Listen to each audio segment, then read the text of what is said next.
Hello, fellow innovators. This is Patrick Emmons. And this is Shelley Nelson.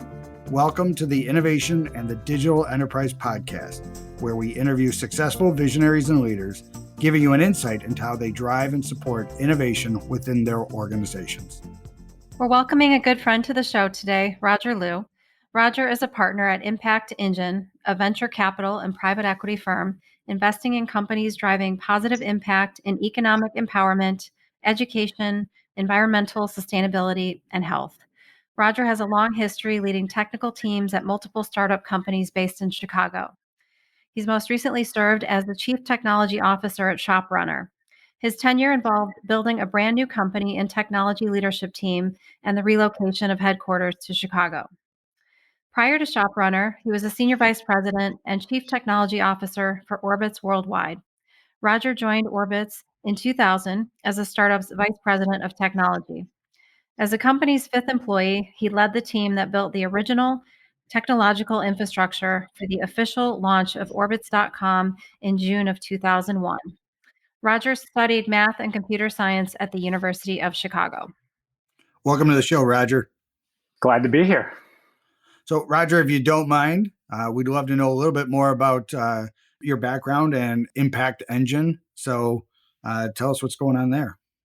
Yeah, so it's a different type of venture. I work on the venture capital side, and we invest in early stage companies who are building things that help improve the world. It's in the category of impact investing. And so the idea is that you can make money and do good at the same time. And so for me, it was kind of a late discovery that this thing existed. And now that I've been doing this for a while, I'm like, how come every company doesn't do this?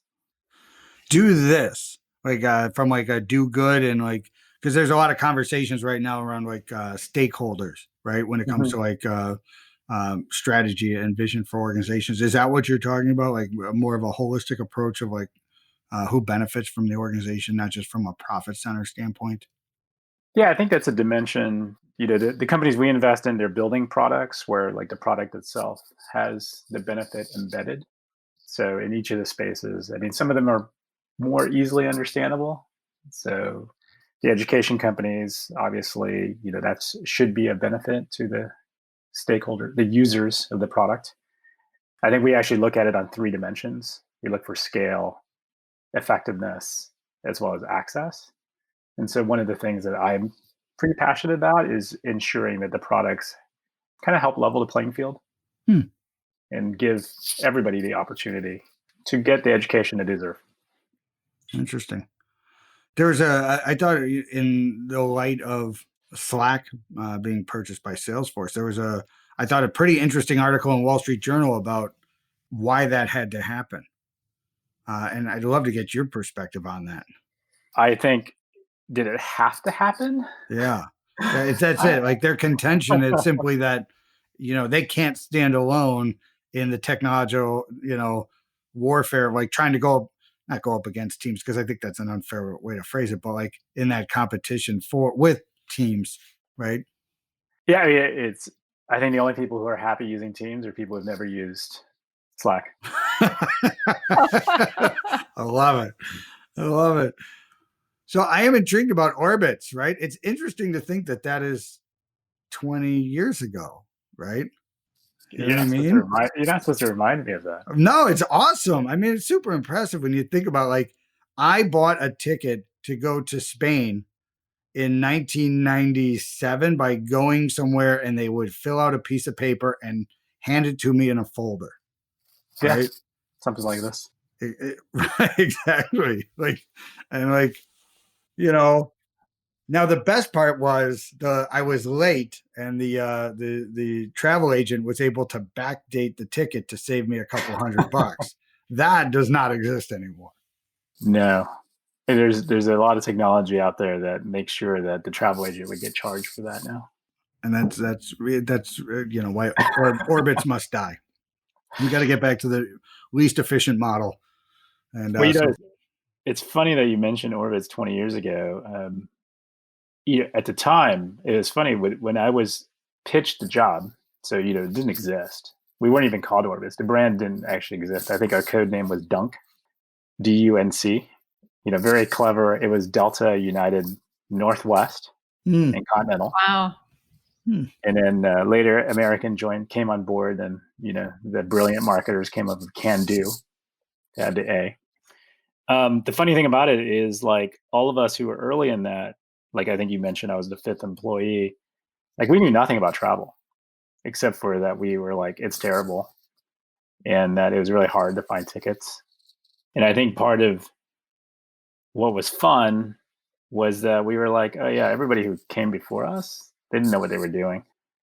And so there was a lot of just sort of experimentation and failure, and like, people telling you couldn't do that. And the more people who told you couldn't do that, the more you're like, yeah, we're going to prove them wrong.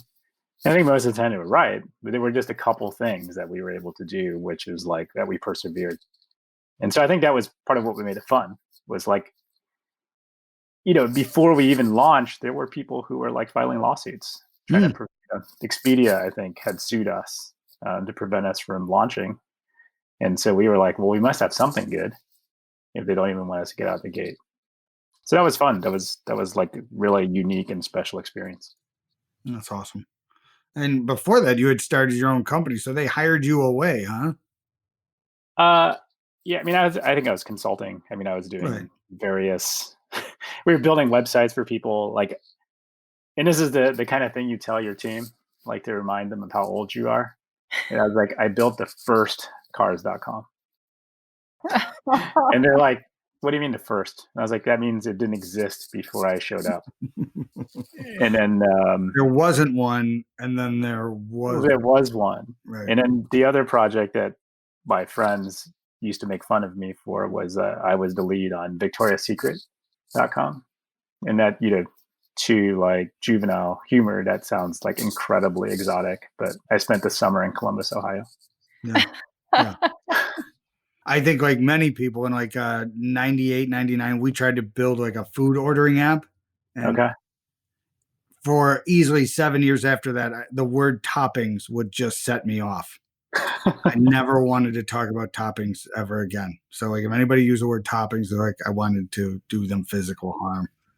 Where it's like, especially when in regards to pizzas, writing software around the variations of pizza is insane, right? Especially on ASP back in like 98, right? Like, it was not a fun, adventure. But people don't seem to understand sometimes that, like, a lot of what you do and what technologists do, it's really the context of like, it's, like what it is or what you're selling is, I don't want to say it's irrelevant, but it's just not the most important thing, right? You put a lot of the stuff into different boxes. Like, it's a product that we send, right? It's something that's either retail or it's something that currently sits on a shelf or in some other fashion, but it's not like, you're really digging into like, whether or not you're selling shoes, selling books, selling whatever, right? Tickets, right? Whether it's tickets or Victoria's Secret, right? Yeah, I think there's definitely that aspect of commerce. I mean, this is like the Amazon story, right? How do you go from books to like selling everything, becoming the biggest store? I guess, e-commerce as a category, I always find it humorous when people are like, I'm a specialist in e-commerce. And I'm like, does that mean you're good at marketing or, demand generation or supply chain? Because I think at the end of the day, what makes me excited about these things, like why it was interesting for me to go work on Orbitz, was that it was a problem. Like, I felt like there was a problem to be solved. Like, buying a ticket was painful. Before Orbitz, when you did a flight search, you'd get 10 results. And if you wanted 10 more results, you'd have to hit next. And you'd wait a little bit, you'd get 10 more results. And so for us, this, like, making a bet on this technology that we could return like 200 flight results at once was like this, the people in the industry were like, you can't be done. Like, it's not possible to do it. And so I think that problem was a lot of fun. And the other thing was just like, at the time, there weren't a lot of kind of big websites. And there weren't a lot of big websites like that UPS commercial where, you launch your product and then like all of a sudden demand is there. Wait, the money just starts flowing in, right? Yeah, and actually we had that because of all these lawsuits, and so day one, we had all the typical problems. I think the call center wait times were like 3 hours, that kind of stuff. Servers were probably falling over, and we actually had our own servers back then, and so it was kind of. But over time, you find all these different problems that you want to go solve, and I think actually that's a lot of. Honestly, that's kind of what's driven my career. It's like, is this an interesting problem? Let's go try to solve that. Interesting. So, ShopRunner just got bought, as you know. How does that feel? I guess when you're doing something like that and you get to that level of success and you're now, I guess I wanted to use the word separating from it. Is that a fair word to use? I mean, like I left ShopRunner actually probably 2 or 3 years ago. Okay. I'm an advisor to ShopRunner. Right. Like a lot of my friends still work there. The team that sold to FedEx, like a lot of people I recruited to go work there. And Sam, the CEO, he's the one who recruited me to go work there. And so, I get to bask in like their success. I've been an advisor to the CTO pretty much. We talk every week. So it's fun. It's fun to see them, have a successful outcome. And I think it's in the one hand, you're like, well, we were expecting to be this huge thing, but at the same time, it wasn't kind of like a crash and burn. So it was like kind of nice, and now that team gets to continue to have actually probably bigger impact. Like being part of FedEx allows them to expand their reach a lot.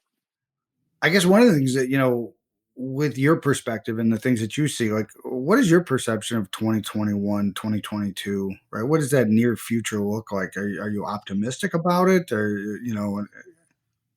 I think it's safe to say, from our conversations before, I can count on you being blunt and honest. So I'd love for you to share your perspective on, it's interesting. There's so many people who think like, oh yeah, 2021's over, COVID's over. It's like, I don't think COVID's aware. I don't think they've got like a stockpile of days off that is like lose or use it kind of thing. I think that, it's kind of irrelevant, but there's some I feel this mental mindset of like, oh, as soon as we hit 2021, everything's going to like fix itself. So I don't know. I'll stop talking. I think it's an excellent question. I'm an optimist. I don't think you can be a startup person. I mean, I consider myself a startup guy. You can't start a company if you're like a pessimist. There's just too many things that can go wrong. And you wouldn't invest in startups if you were like, because there's an ugly side to everything. Mm-hmm. And I think the idea is that you need to see through that to like, do I believe in the vision? Do I share that vision to get there? I think for all the challenges 2020 has been, I think for me, it's like, how do you not get buried in that?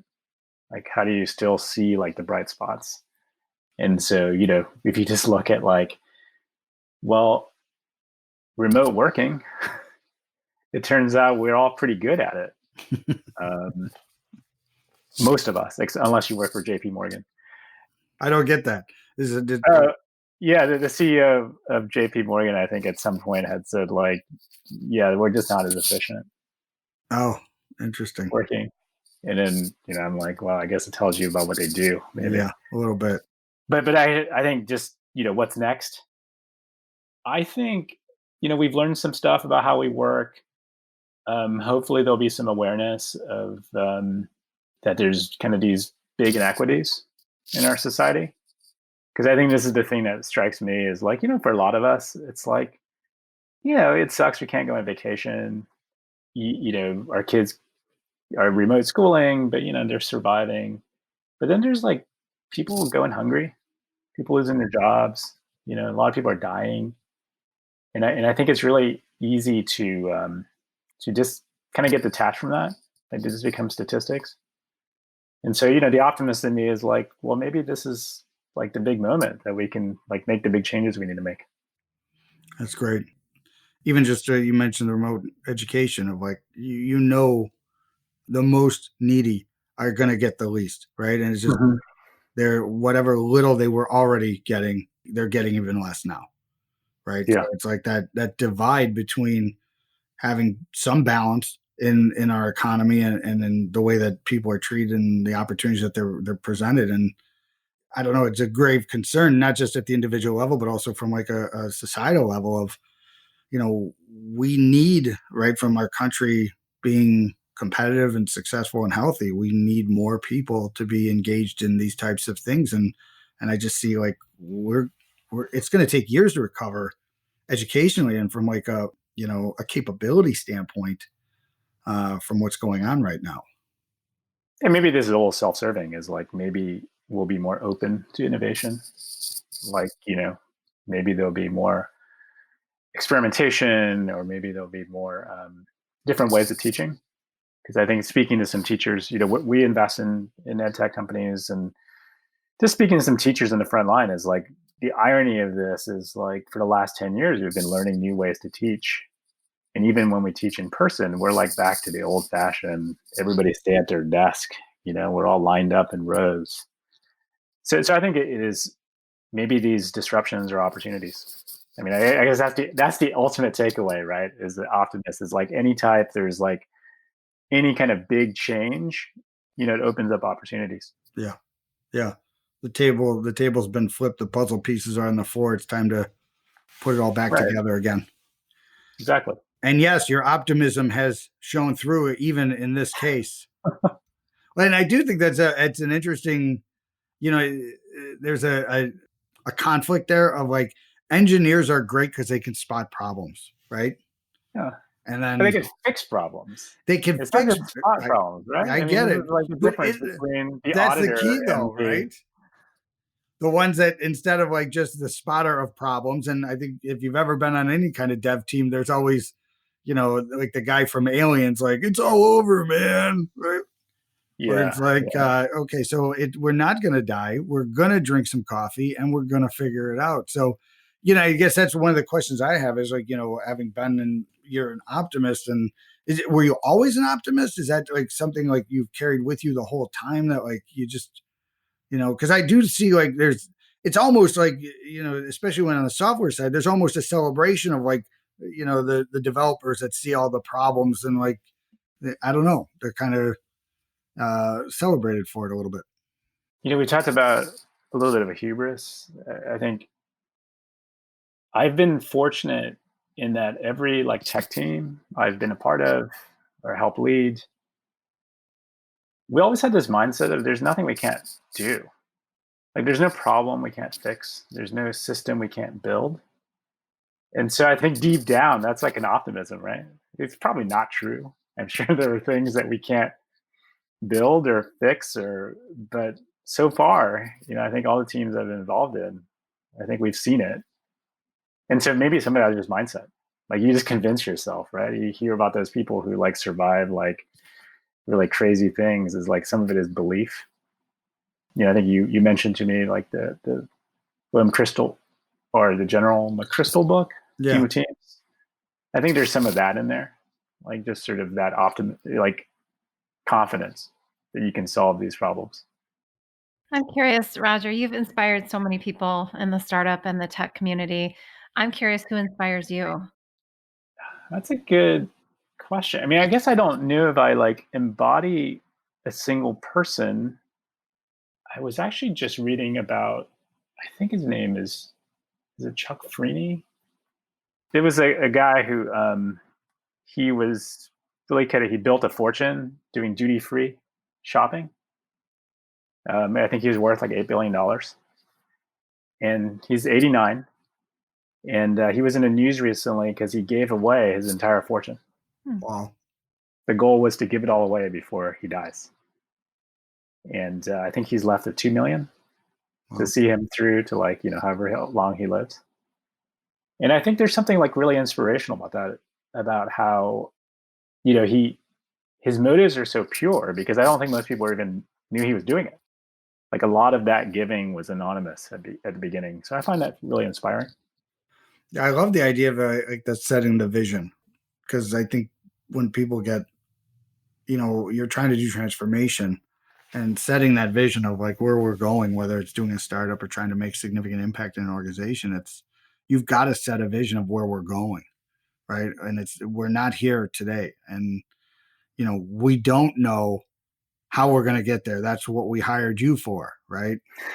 So but I also think that's liberating to people, like the moonshot, when Kennedy's like, we're going to make it to the moon, right? Didn't have that technology at the time, but it gets people thinking differently, right? And bigger, and like, okay, so what if that is it? This concept that I've seen a number of times through going 10x is easier than doing 2x. It's easier to describe, I guess. Yeah, I think on the 10x side, it's like 2x is like, oh, we just got to work a little bit harder, right? 10x is we got to create a different structure, right? Like this is not going to hold. I don't know, famous, I guess, business thinker Clayton Christensen. He invented disruption theory, and I think one of his he talks about sustaining innovation and disruptive innovation, and I think that's exactly what you're talking about. Is like the kind of the can't be dones, or like the too crazy ideas. I think those are the ones that's like one class of innovation, and the other kind is this kind of sustaining innovation, which is like incremental. Like each generation gets a little better, and ironically, like I think both are effective, but they're pretty different. They have different risk trade-offs. But if you look at like a company like Apple, I think they're really good at this sustaining innovation. Like each generation is better than the previous one, even though that's not what people think about, right? Everybody's like, oh, they like create all these brand new markets. But the reality is like a slowly steady march of like everything gets better and better. And occasionally you have these things like the new chip, right, with the new Apple Silicon. I think that, but if you look about that, it's like that's like 13 years, right, of innovation on their own proprietary CPUs. I mean, I don't know if you're supposed to give like book recommendations, but like I remember the first time I read Clayton Christensen's book, I was just like, man, if someone had given me this like 10 years ago, I would have saved myself a lot of time. If there's a podcast episode that doesn't have at least one book reference, I'd be shocked. Yeah. But I mean, this whole notion of like how disruptive innovation occurs, like it's like it's spot on. Like every company I've ever started has kind of followed this model. Interesting. So, Roger, I know you're on a lot of advisory boards and board of directors. Curious, I'm sure you're asked all the time. So, how do you make your decisions in terms of which companies you want to partner with?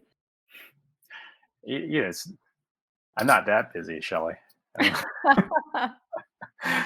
Clearly, you can do a podcast with us, I Yeah, guess. he's got time for us. So clearly, there's a couple blocks in that calendar open.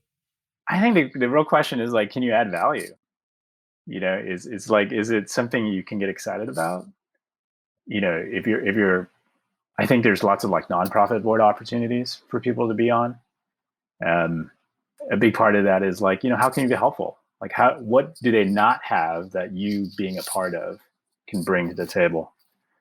Because I think there's actually a really great part about that type of work. It's very different than like, I think actually a lot of people have a hard time being on boards for the first time, because what happens is like, the reason you're on a board, the reason people ask you is you've been really successful, like being an executor more than likely. Like you're the CEO of a company, right? You know how to get stuff done. But being in a board role is very much like, you don't get to do that anymore. And you don't even get to tell people how to do it. And so I think it's actually a very different, uses a very different part of your brain. But I think it's actually really like the fun part about being on boards is like you get to see like other people's problems, which help bring you out of your day to day.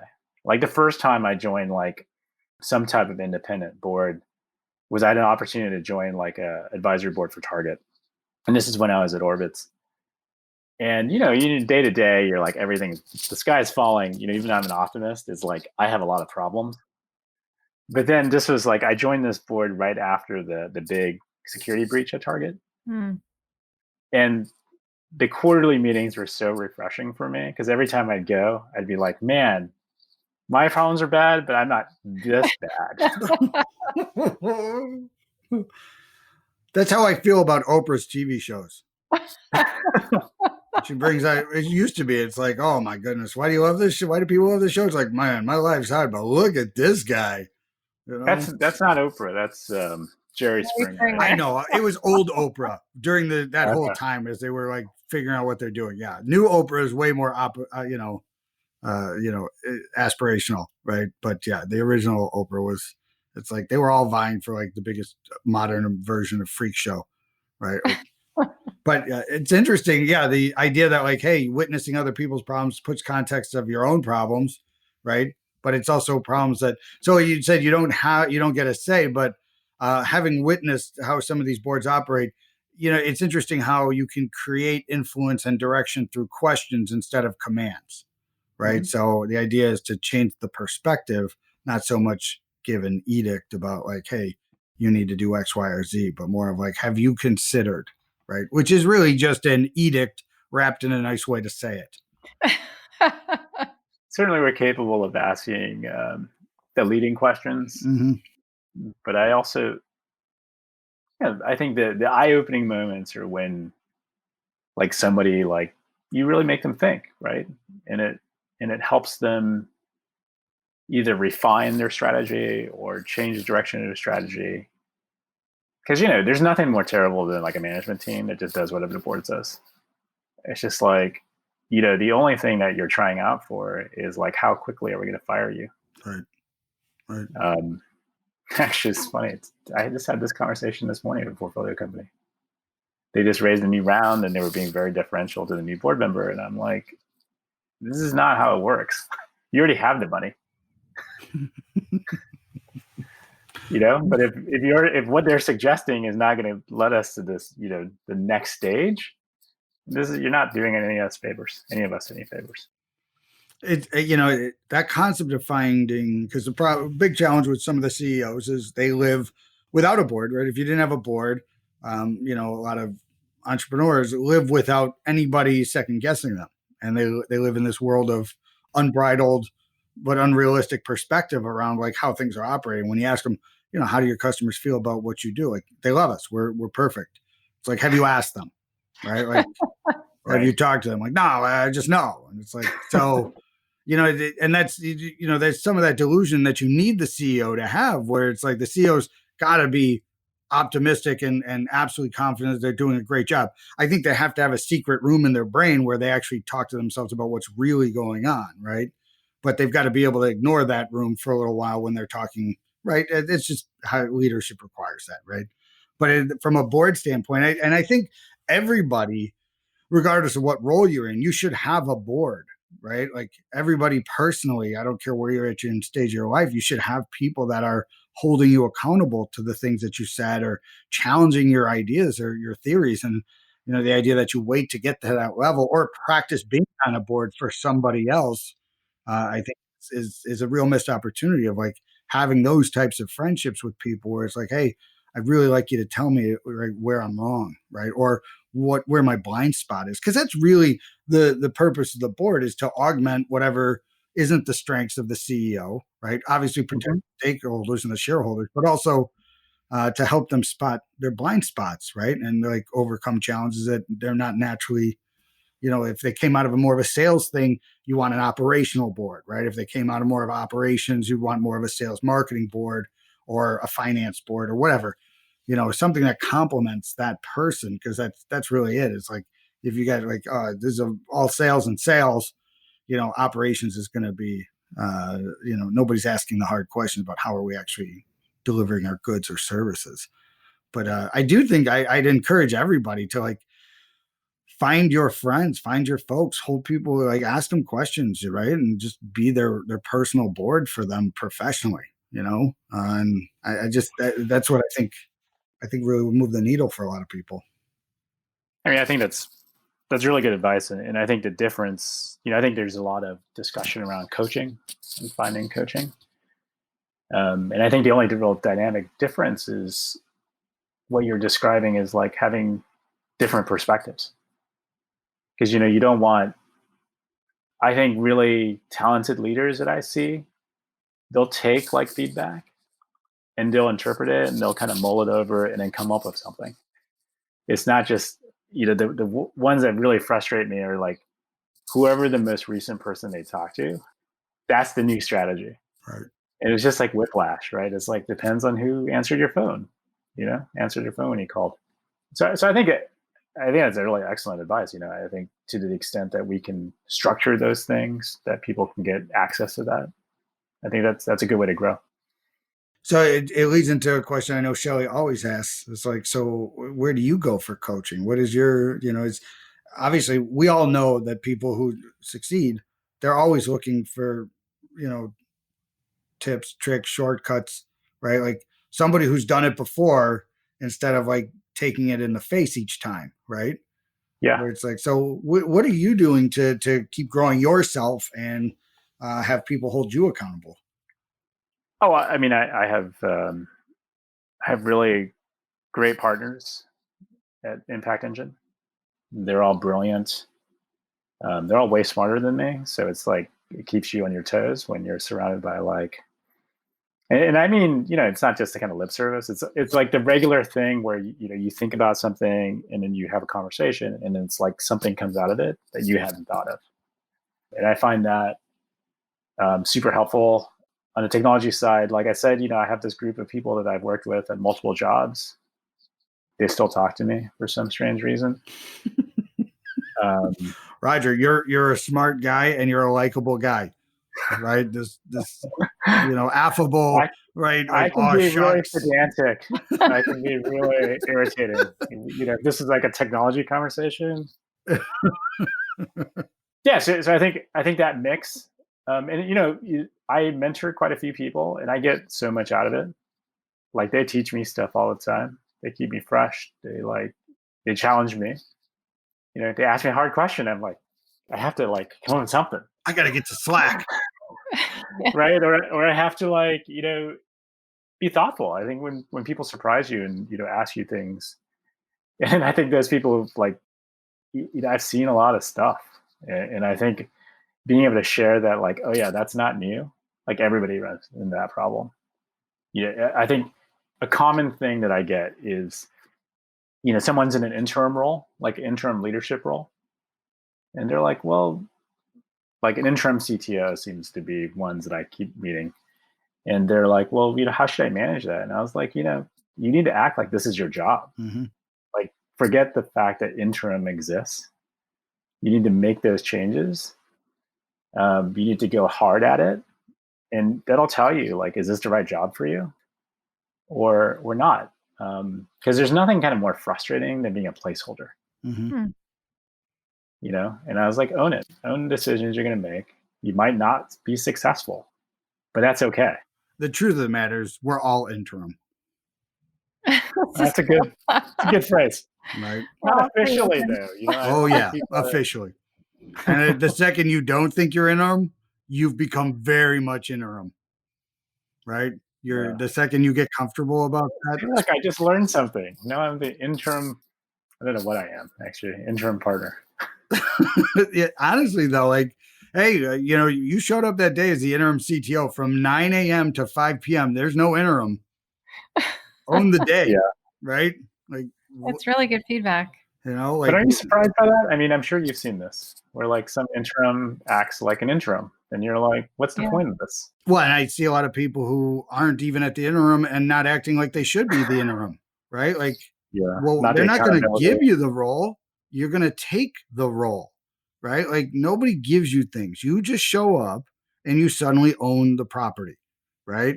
Like, yeah, at some point they anoint you and give you the title, but like you're there way before you get the job, right? Mm-hmm. So like I was working with a good friend and he's working to be CEO, and I'm like, look, CEO's role is three things, right? Big relationships, strategy, and culture, right? Those are three things you got to own.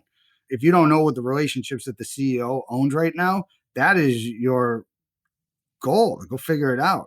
He's like, well, I don't want to step around. I'm like, then you won't win, right? I'm not trying to be cruel, but like you got to have those relationships because it's going to be a seamless transition at that point. Like, he's already here, right? That person, she's already 70% into this role. So, you know, I think the problem is waiting for permission is always going to cause you problems, right? Like, don't wait for permission, execute, right? Elevate. And that's the other part is like, tell me a boss who doesn't want an employee that says, hey, I really want to grow. I'd love to have your position in 4 years. What is the thing I can do to help you elevate too? Right? Have that conversation. See what happens next. It turns into a partnership, right? Like I've had people say that to me. Like I'd like to have your role. I'd like you to help me figure out what I need to grow and do, and then take action, right? So, then it starts to become in their, you're already in their brain about like, oh, this person wants it, and wanting it, right, is critical.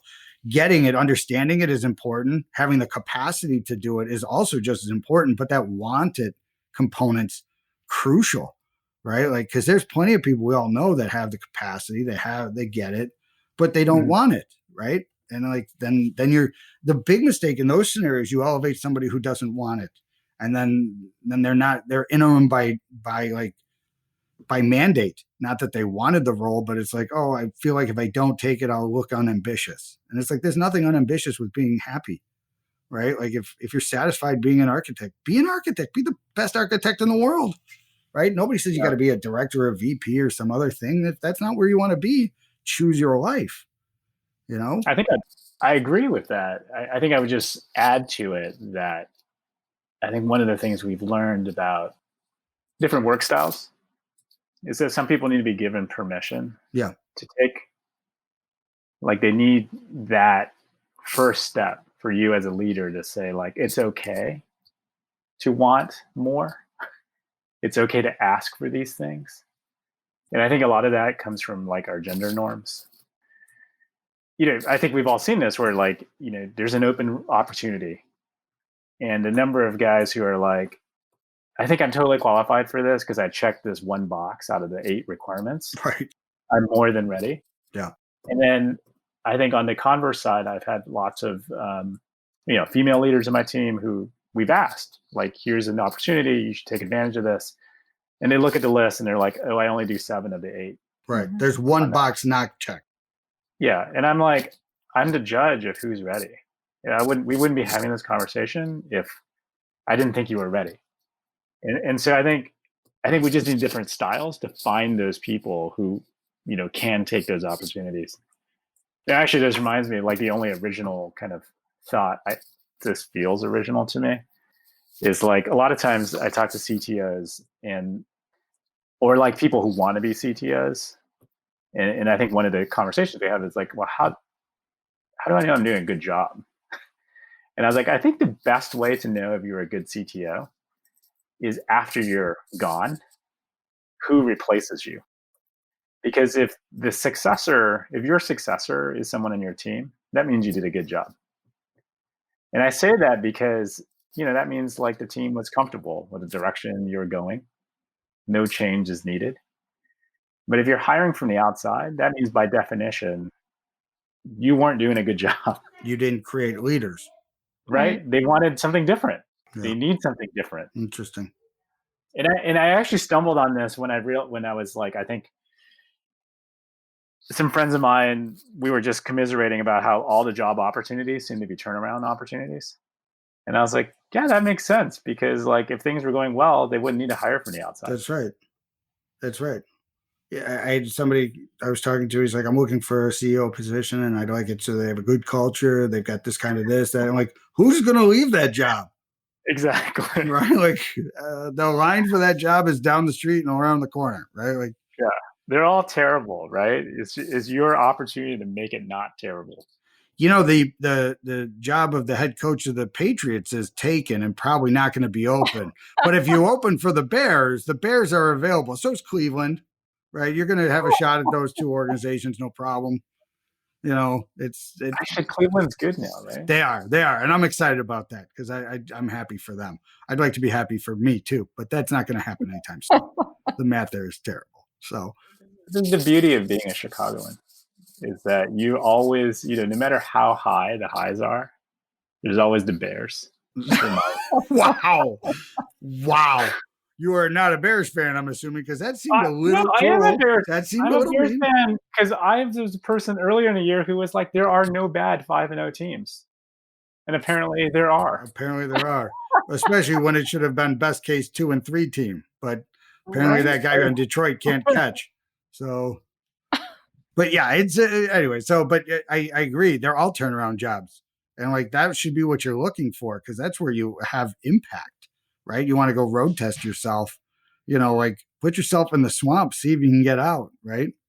But I do hear you on the cultural norms and some of those challenges around like, what I had said about, asking for things. I also think leaders should be, you know, aware that there are, and not just along gender norms, but also like different personality types of like, especially in engineering, like on a disc profile, you're not going to find a lot of D's, right?